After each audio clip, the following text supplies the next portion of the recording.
UBS Broadcasting Mall in Alta Coma, California, the unfinished furniture capital of the world, with Baby Irene, the youngest one in Las Vegas, Mr. George Gobel, who surprises everyone.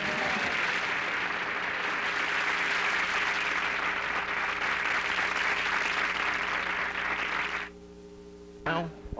That's right. I think You're on.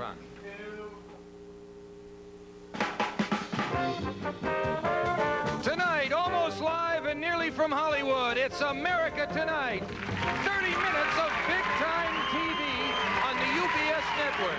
Located on the UBS Broadcasting Mall in Alta Coma, California, the unfinished furniture capital of the world, with Baby Irene, the youngest one in Las Vegas, Mr. Calvin Proctor, who surprises children, Mr. George Gobel, who surprises everyone, other people who aren't even mentioned here, with the music of Happy Kyne and the Mirthmakers, and me, I'm Jerry Hubbard. Hi, everyone, and now here's your host, the toast of the coast, Mr. Barth Gimble.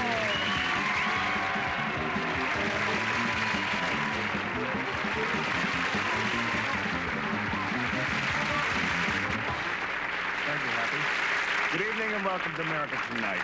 I'm Barth Gimble.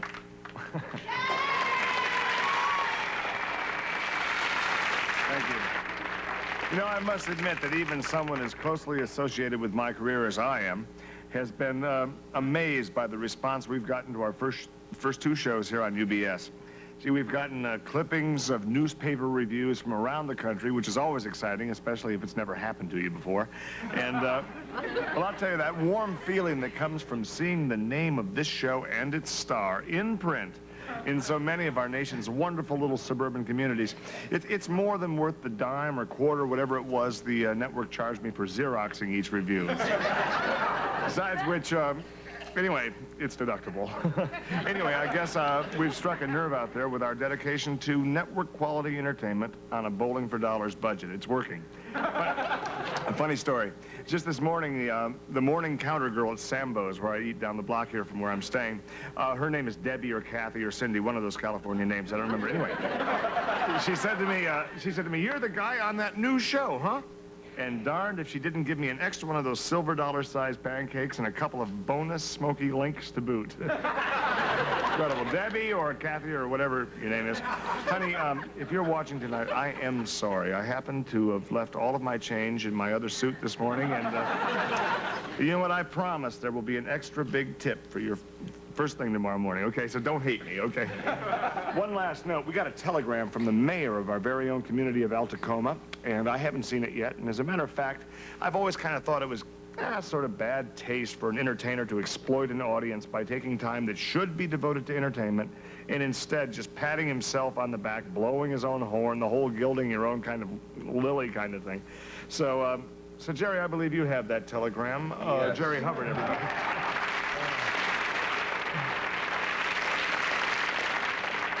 I'm certainly not going to sit here and stroke myself like that, so maybe you could read it, Jerry. I'm glad you taped it to my mirror there, because I was looking all over the dressing room for it. Just read it.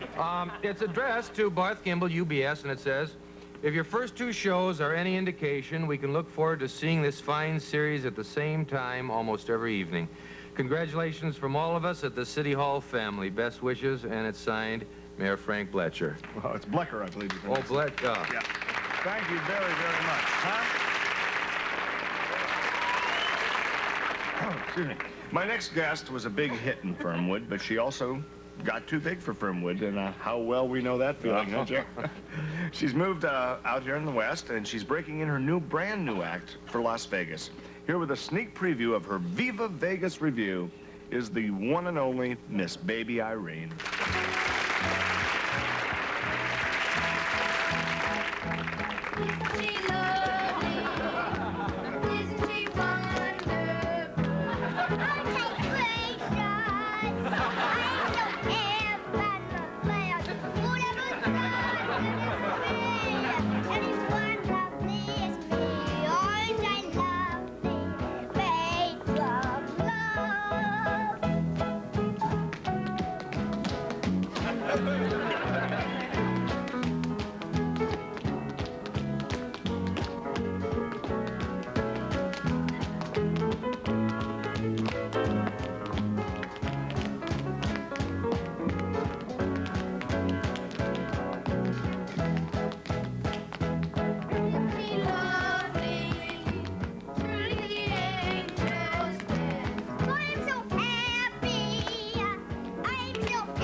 Irene. Come on over. That was incredible, huh? Hi, guys. What a star. I've heard about gambling in Vegas, but if you go there with that show, that's amazing. That's great. That was just great. Tell me, how do you like Los Angeles? Well, boys, LA is a heavy trip, but I got a little beach house in Malibu so I could get my head together.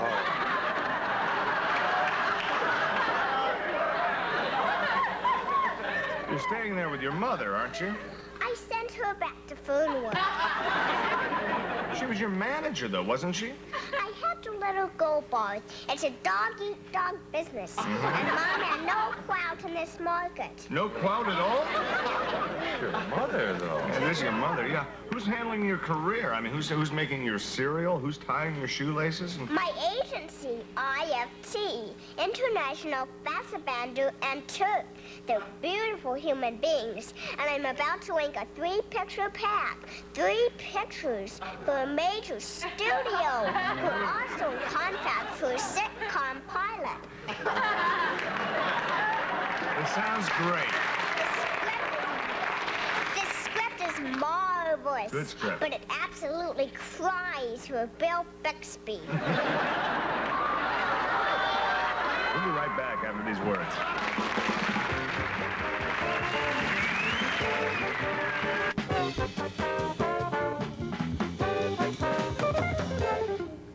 Thank you, Happy. You know, before we continue, I've been asked to make this special presentation on behalf of the Alta Coma Chamber of Commerce. This plaque honors this gentleman, Mr. Calvin Proctor, owner of the Proctor Textile Mills, who last year donated his own money, mind you, to keep open the county daycare center. Isn't that wonderful? Let's have a nice hand.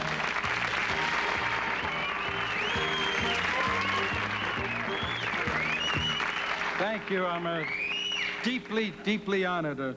And my taking over this daytime care center has been a real pleasure because, well, I just love the little kiddies. I love them as though they were my own because... Isn't see, thank you.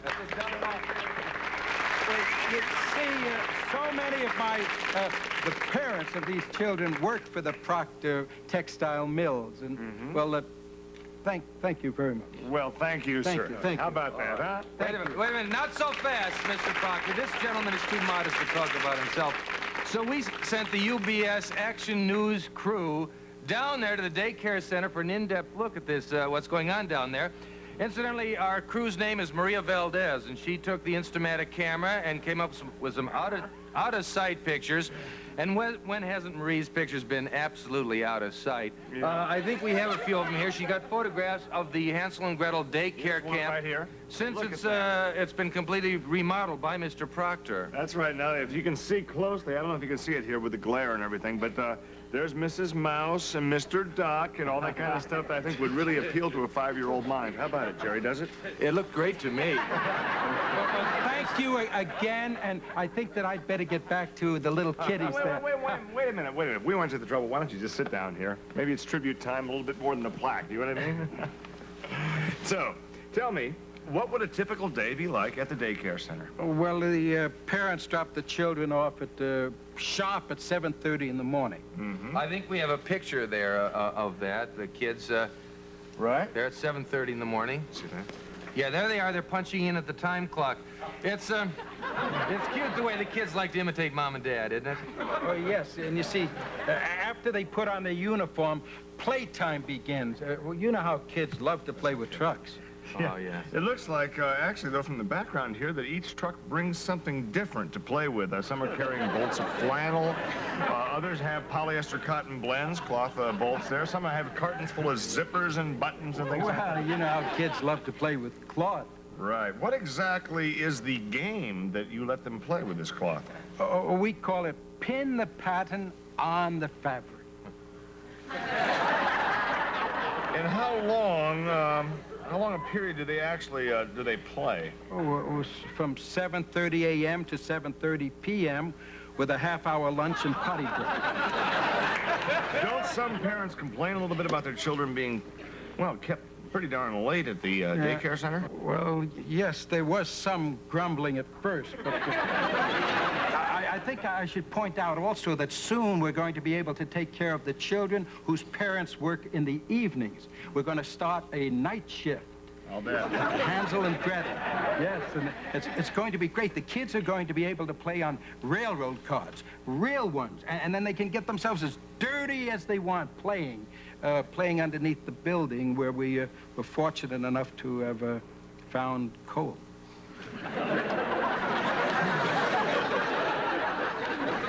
Okay, Mr. Proctor, if that is your real name, I can no longer hold my tongue.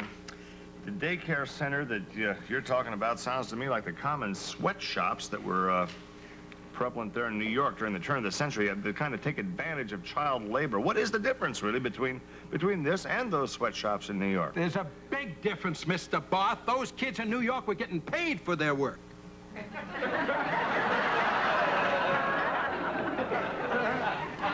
Okay, we'll be right back after these words. I see.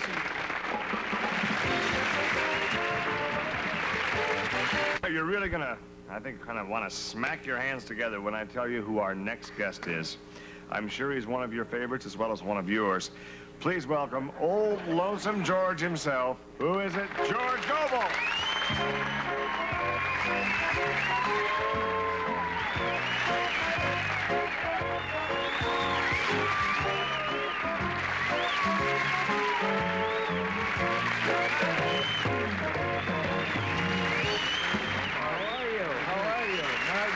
Oh, boy. Well, thank you, Barth, for having me on your show. Our pleasure. And on your couch. Looks kind of familiar. Really? In fact, I think I threw it out about 12 years ago. Listen, that's... What he means is you probably got it secondhand to some guy. I know what he meant, Jerry. It's nice to see you. Thank you. Your busy schedule there with the Hollywood squares and all that stuff you've been doing, it's nice of you to come down. Well, listen, we'd like to give our audience a chance to get to know you a little bit, so would you mind taking some calls from our viewers? No, I should say not. As a matter of fact, as long as you're paying for it, I'd like to call myself and fire my agent. I'm sure he's kidding. What a kidder. Listen, okay, if you want to talk to George, it's Talk to a Star, and just dial 555-5624. Once again, that's Talk to a Star, 555-5624. Okay, we'll take the first caller. This will be fun, George, I think. Yeah. Anyone who wants to talk to George Gobel, there's the number, okay? Once again, it's Talk to a Star, 555-5624. Should point out that outside the Alta Coma area, the number is 555-5624, the same numbers in the Alta Coma. That's right. So whatever it is, here we go. Wow, this is something. Yeah. Let's put it right out here so we can really hear it ring. We can get at it. I almost envy the people who are going to be calling in. Yeah. It's kind of interesting, some of the Calls. things they ask you. Oh, a lot of them probably have cold feet. They really do, you know. Really? They think twice. They say, should I call? And then... They're thinking quite a few times, I think. I'll do as many as I can. Yeah, well, sure. Phone might be broken. It's probably... There's a problem there. We haven't had that thing checked. You know, it's like a car. You have to have it looked at every so often. Well, the last time we had it painted, it was fine. We have it painted every 3 weeks or so. You And, have a cigarette? What do you... The cigarette? Oh, there's a cigarette. yeah, there's cigarettes. We can maybe... I can't fix phones myself. I don't You know. can't. know, I could probably fix it, but We have a screwdriver. Maybe go to the yeah, cameraman. a screwdriver would be good. Cameraman always has... And a pair of gym shoes, too. Maybe about Well, in whiskey. case of a... Cameraman has it. Bottle of whiskey we have. Oh, There's that. Hope you enjoy that. There you go. Thank you. If you get hungry, George, there's sandwiches. yeah. Hope this doesn't need a Phillips head. Every time you go to unscrew something, you get the wrong You need a Phillips. I know, Phillips isn't head that or a amazing? flat head. I don't know which. Any kind at Well, all. we should keep this on here just in case it does ring. Yeah. Just like them, they have screws and they have screws and they have a flathead screwdriver. And some guy named Phillips comes along and invents a different kind of I know. screwdriver. And let's make a whole different set of screws. The boy, you made a fortune. Listen, while we're waiting for George to fix the phone and/or... It'll only take a second. Okay. If Well, just It'd cost a fortune to get a guy to come in to do probably that. should watch out for it. nowadays, Probably watch out for a shock taking the back of that thing off. I had a refrigerator fixed just last week. You wouldn't believe it. And just to come in, Oh, yeah. And he didn't really fix it, really. No, and still give you a heck of a bill. Right. Don't lose the screws either. That's a... No, kind of keep your eye on. All right, we'll put them right here in this little ashtray. I'm sorry? What? Then you would have nobody calling Yeah, we'll be worse off than if we you are. lost the screws. You know, I need her like a turtle needs a brassiere. While we're waiting for George to fix the phone, seems to be kind of dismembered right now. Why don't we say hello to our own Happy Kyne? Bring him in.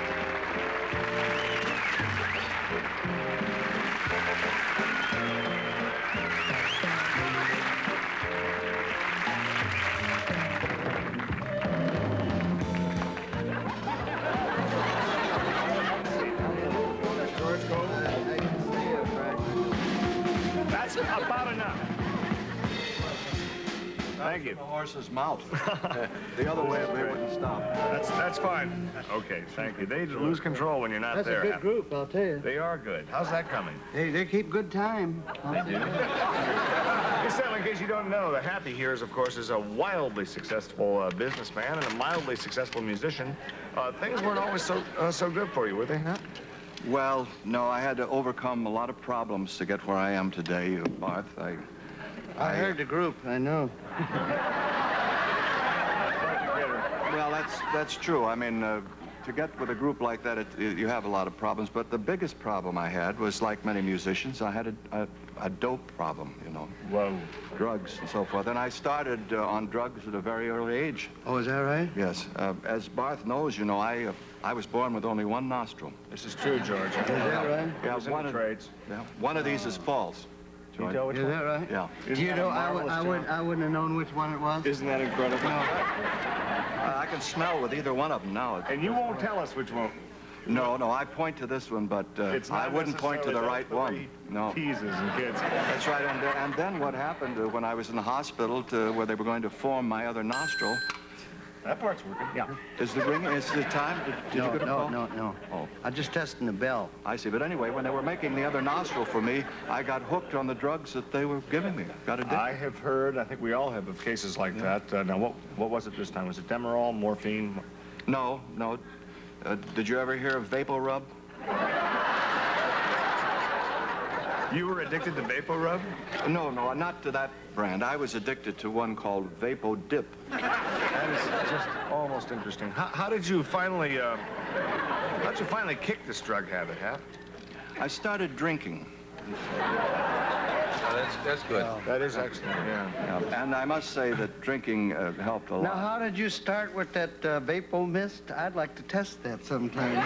Because Do you want to go backwards or what? What? Do you want to go from liquor to... No. I want to start all over and take another run at it. I'd do it a little... It doesn't make a bad mix. Vapo dip and a little bourbon, you know. A little branch vapo dip, they call it. Well, is that what they call it? Yeah. That's kind of a little play on word, branch, vapo. You're sort of like getting drunk in the woods. Yeah. Well, that fine Kind of a little, yeah, Throwing it cliche, down. you You know. have to be very careful because there is 25% alcohol in vapor dip.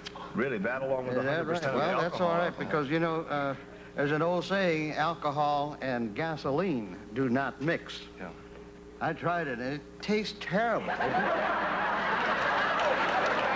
Gasoline by itself is not bad. No, actually. not too bad, no. But then you got to quit smoking, so you got to, you know, Well, that's no picnic. one hand washes the other, as they say, you know. That's what they said down at the old mill. Absolutely. But they just kept a-grinding. But you know, one thing about taking up drinking like that is that it really helped me because I'd forget where the vapo dip was, you see. Well, Happy, I'm sure it's a wonderful story, and maybe we'll get a chance to hear it some other time, maybe even on another show. Right now, we'd like to break away and welcome our new sponsor here in the area, Party Time Hoof Sticks. At Party Time, the only part of the reindeer we throw away is the antlers.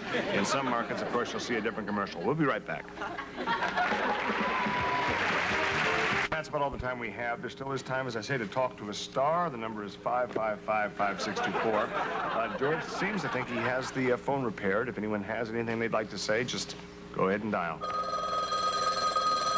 What's that? Well, that's the phone. It is ringing. Hello. Hello, talk to a star. You're on the air. Uh-huh, yes, he's here. He's right here. Okay, hold on. It's for you. Thank you. This is great. Hello? Yes. Yes, of course I'll be home for dinner. No, I feel fine, Alice. I know they're... Yeah, I love you too, sweetheart. Yes. She got through ahead of all the others. Listen, I'm sure they have things to iron out of their own. Want to thank you very much. Oh, she hung out of dimes? Who needs her? Thanks very much to our special guest, Mr. George Gobel, to Baby Irene, to Mr. Proctor and his wonderful plaque, Jerry Hubbard, Happy Kyne, the Mirth Makers. Mwah! Tonight, some members of our studio audience will receive the following. Classic curves from Dittos, the Feel to Fit Company, pants to make every woman feel beautiful in sizes 3 to 13 and 8 to 18. And a $25 gift certificate from Lillian Vernon's catalog. Jewelry, gifts, decor, personalized items, and things from practical to whimsical. And slip your face into something comfortable. Face Quencher by Chapstick. Moisturizing makeup, blusher, and powder. Weeknights at 10, join Monty Hall as he trades laughs for loot on Let's Make a Deal. And next, our feature, Wonderful Country.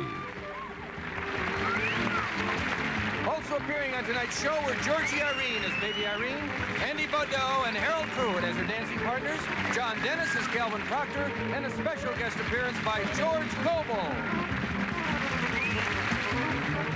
Located